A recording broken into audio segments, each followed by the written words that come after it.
Hello. In this video I would like to explain the problems with artificial selection. So as you can see the graph here, this is the mass of proteins. We have generations here, and then we are reproducing here, right?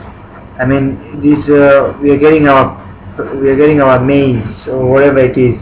It is not concerned. What I want you to know is the problems. As you can see, after some generation there is a decrease, and then again it starts to increase, and then there is a decrease, and then again increase and then decrease. So why is there a point where it starts to decrease again while we have already conducted artificial selection?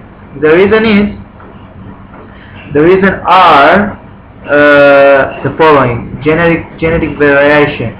We can know that if we selected for, let's say, high growth, high yield trait, okay, plus deep water trait, deep ability to stay in deep water, okay, this one after few generations, maybe 3 or 4, it will have undergone variation with some other plants as well, because there will be other plants in the region as well.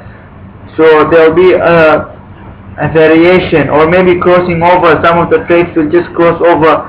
There's some of the homozygous trait will start to show, okay.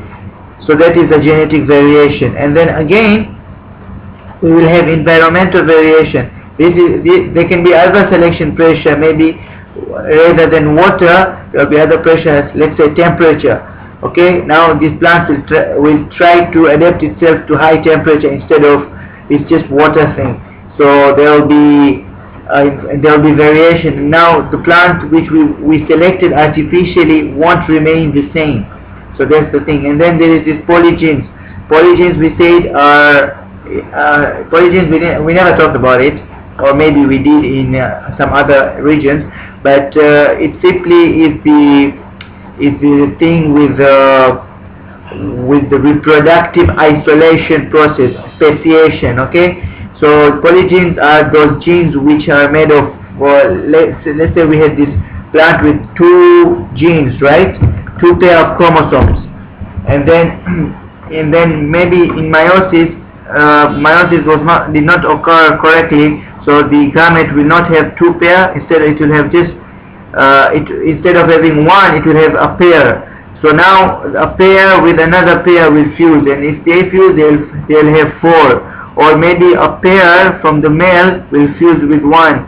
So in this case there will be 3.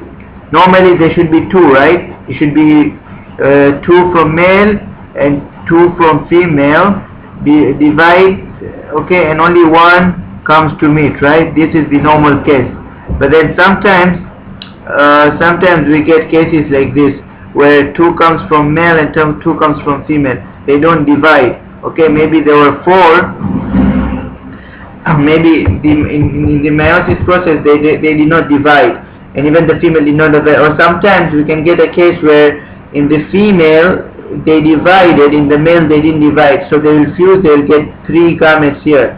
Okay, so these are polygenes.